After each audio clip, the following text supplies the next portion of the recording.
Sudah menjadi korban kemalingan motor Sutanto Ardianto yang balik di Jalan Orde Baru, Kecamatan Kemuning, Palembang, laju datangi Polrestabes Palembang, bikin laporan polisi. Nasib apes yang dialami Sutanto Ardianto, warga Jalan Orde Baru, Lorong Rawasari 3, Kecamatan Kemuning, Palembang, sudah menjadi korban kehilangan motor merek Honda Beat BG 6881 ABE dengan total kerugian sebesar Rp9.300.000.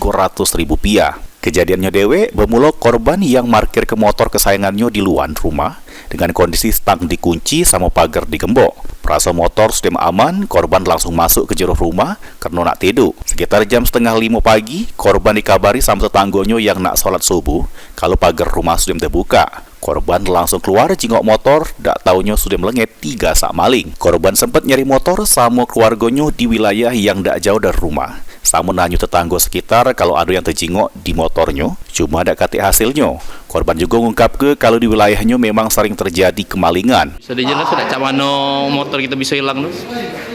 Kejadiannya semalam sekitar jam 3-an, tapi kami dapat kabarnya cuma dari pagi karena tetangga yang ngomong kalau pas tetangga nak keluar sholat subuh pagar terbuka, tapi dia ngira kami di luar. Lepas kita kami keluar rumah, motor kami tak ada lagi, sudah hilang dibawa maling. Motor apa tuh? Motor Honda Beat. Honda Beat. Ya. Kalau dari motornya terkunci dan pagarnya juga digembok. Memang malingnya bongkar si gembok itu. Sudah sering tak kejadian kehilangan di sana? Sering kalau di daerah kami. Dengan kejadian tersebut, korban laju datangi Polrestabes Palembang, bikin laporan polisi dengan harapan motornya bisa ketemu sama pelakunya cepat ditangkap. Suryadi, PAL TV.